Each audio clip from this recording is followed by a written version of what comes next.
안녕하세요. 트렌드 분석가 김용섭입니다. 일주일에 한 번씩 주목할 트렌드를 살펴보고 그 트렌드에 담긴 의미와 방향, 기회를 생각해보는 위클리 트렌드 인사이트입니다.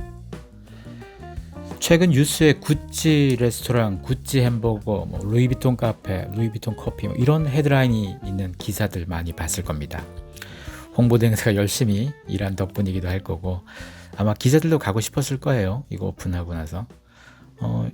2022년 3월 28일입니다. 구찌 레스토랑, 이 구찌가 한남동에 구찌 가옥이라는 플래그십 스토어가 있는데요. 여기에 구찌 레스토랑, 구찌 오스트리아 서울이라는 곳이 오픈합니다. 이날. 물론 기자들은 더 먼저 가서 프레스 오픈 먼저 했을 거죠. 그래서 이미 사진 많이 찍어서 기사도 많이 났고 합니다. 이거 온라인 예약을 첫 시작하자마자 20분 만에 첫 한 달치가 다 끝났다고 하고요. 그 이후 예약도 당분간 쉽지 않을 수 있습니다. 여기가 엄청 큰 레스토랑이 아니라서. 그리고 발빠른 트렌드 세터들 얼른 가서 먹고 또 열심히 찍어서 사진 인스타그램에 올려야 되지 않겠습니까?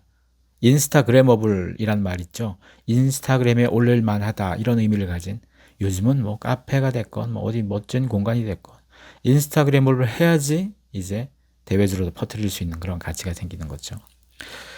구찌 오스트리아 서울 이 레스토랑은 이탈리안 레스토랑입니다. 구찌가 이탈리아 브랜드니까 그럴 수 있겠죠. 이탈리아를 대표하는 셰프이자 미슐랭 3스타 마시모 보트라라는 셰프가 있습니다. 유명한 셰프죠. 이분이랑 같이 협업해서 만든 레스토랑인데요. 2018년 1월에 이탈리아 피렌체에서 첫 번째로 시작했고, 그리고 2020년 2월에 LA에 있는 이 베버리 힐스에서 했고, 그리고 작년 10월에 도쿄 긴자에서 오픈했고, 그리고 서울 오픈이 네 번째가 되는 거죠. 구찌가 한국 시장, 이 서울을 얼마나 중요하게 바라보는지 이걸 엿볼 수 있는 대목이기도 합니다. 루이비통의 플래그십 스토어 루이비통 매종 서울, 여기서는 2022년 5월부터 루이비통 카페를 한시적으로 팝업으로 운영한다고 해요. 카페라고 해서 커피만 파는 건 아니고요. 런치 코스, 디너 코스 있고 프렌치 레스토랑입니다. 프랑스의 유명 셰프죠. 피에르 상보이에, 이분이랑 같이 작업하는데 루이비통 카페의 전반적인 메뉴를 다 총괄한다고 알려져 있습니다. 피에르 상보이에는 파리에서 5개 레스토랑 운영하고 계신 분이고, 한국에서 태어나서 프랑스로 입양 가신 분입니다. 그래서 프렌치하고 한식이 조화된 음식이 이분이 하는 레스토랑에서의 시그니처이기 때문에 아마 루이비통 그 카페, 서울에 있는 카페가 오픈되면 아마 그런 메뉴들이 주요하게 선보이겠죠. 또 미국 브랜드죠. 랄프 로렌. 랄프 로렌도 카페 브랜드가 있습니다. 랄프스 커피. 이게 올해 안에 서울에서 오픈한다고 지금 얘기가 계속 나오고 있는데요. 랄프스 커피는 미국 뉴욕에서 시작했고요. 전 이거 시작할 때 또 공교롭게도 하필 거기 가 있어서 이 매장에 가본 적이 있는데 한국에 들어오면 굉장히 괜찮다 싶은 그런 매장이었었어요. 이게 시카고, 그다음에 영국의 런던, 프랑스 파리, 중국의 베이징, 일본 도쿄에 이어서 이제 한국에도 오픈할 계획이라고 하고요. 또 프랑스 브랜드 메종 키친에도 2018년에 이 가로수길에 강남에 이 매장 크게 열면서 여기 안에 카페 키친에 카페를 선보였는데 이게 좀 반응이 좀 좋아서 현대백화점 판교점에도 이미 만들어 놓은 게 있죠. 여기는 프랑스, 일본에 먼저 카페를 만들었었고 한국이 이제 세 번째가 되는 거죠. 그러니까 순서로 봤을 때도 프랑스 브랜드가 프랑스에 제일 먼저 하는 건 맞죠. 아까 이탈리아 브랜드 구찌도 제일 먼저 이탈리아에 시작한 게 맞죠. 그리고 쭉 퍼져나가는데 한국이 꽤 앞선 순위죠. 물론 한국 바로 앞에 또 일본도 있죠. 그리고 프랑스 브랜드 아페세 같은 경우도 롯데백화점 동탄점에 또 카페 아페세 작년에 오픈한 거 있고. 그래서 패션 브랜드들이 원래 시작은 다 옷, 가방 이런 걸로 시작해서 라이프스타일 전반으로 확장시키는 방향을 갖고 있습니다. 그래서 명품, 보통 우리가 럭셔리 명품이라고 부르는 이런 명품 브랜드들이 리빙, 가구도 많이 하고 식음료까지 다 합니다. 의식주 중에서 의에서 시작해서 식, 주까지 다 이어져 가는 건데요. 사실 이거 갑자기 나온 건 아닙니다.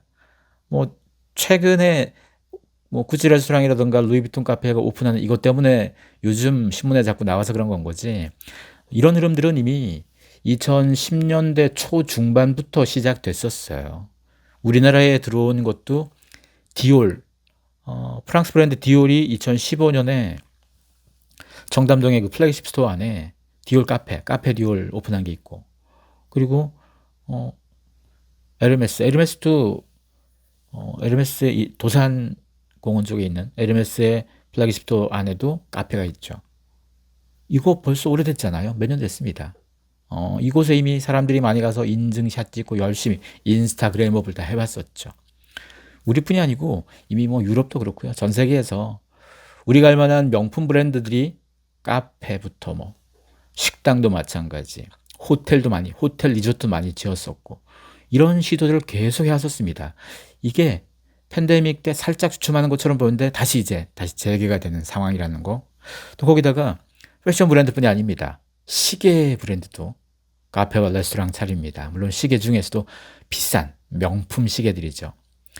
스위스 시계 브랜드 브라이틀링이 2월 달에 한남동에 플래그십 스토어 오픈할 때 여기에 카페하고 이 레스토랑 선보였었고요.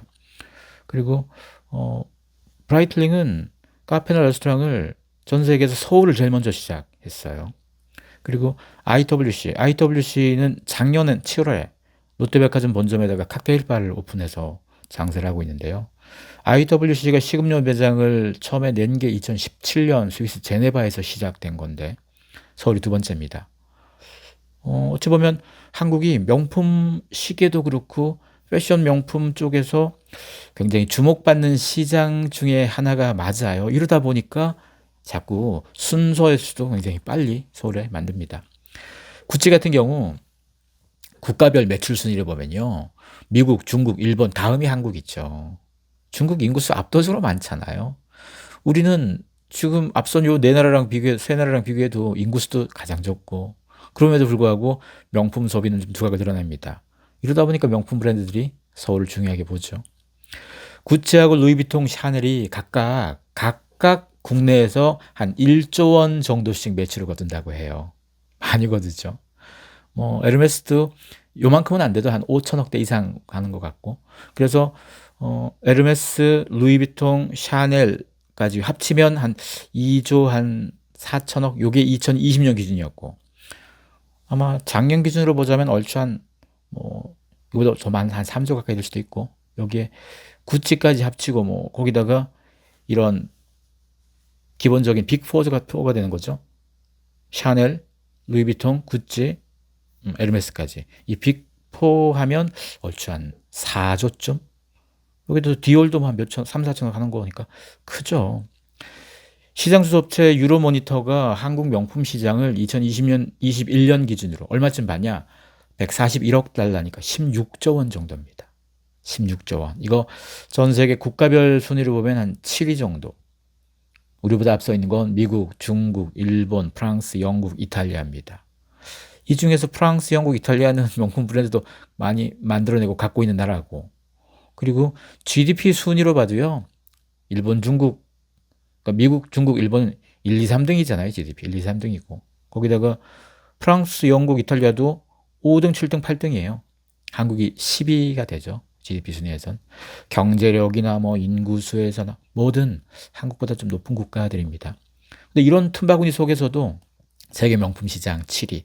뭐 이걸 좋아해야 될지 말아야 될지 모르겠지만, 특히나 전 세계 명품 시장 내에서 한국의 최근의 성장세는 가장 무섭습니다.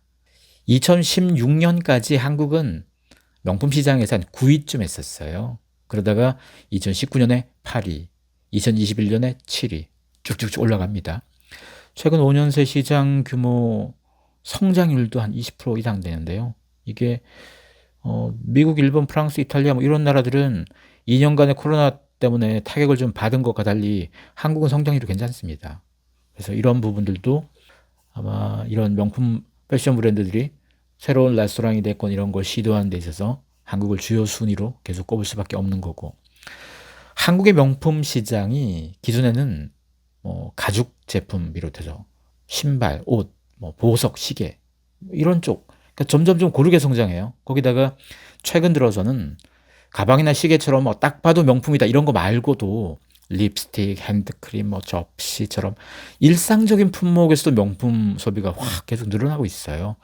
사실 명품 브랜드들이 이렇게 식음료 사업도 벌이고 카페, 레스토랑 차리기 시작한 지는 꽤 됐는데 리빙, 가구, 뭐 호텔, 리조트 왜 계속 이어가느냐. 패션에서 시작해서 뷰티로 이어지면서 우리 몸을 장악했던 곳에서 점점 집도 공간도 거기다가 우리의 일상적 휴식과 여가마저도 장악해가고 싶은 거죠. 이건 패션 명품 뭐 시계만 그런 게 아니고요. 프리미엄 자동차 브랜드에서도 식당 차리거나 바 차리거나 아니면 뭐 리빙 가구 브랜드에서도 뭐 이런 시도 계속합니다. 카페 레스토랑은 브랜드의 경험을 확대시키는 데 굉장히 좋은 전략이 되기 때문입니다. 사실 이렇게 명품 브랜드들이 레스토랑과 카페 차리는 거 보면서 우리가 뭔 생각해야 될까요? 우리랑 상관없는 남의 얘기일까요? 아니죠. 일상에서의 럭셔리, 작은 사치의 확대가 의식주 전반, 일상 소비재에 미칠 영향이 뭘까? 이것도 한번 생각해 봐야 되고요. 그리고 물건 사는 건 오프라인이 온라인을 못 이기죠. 온라인이 훨씬 효율적이고 편리합니다. 그럼에도 불구하고 오프라인 쇼핑 경험은 계속 될 거죠.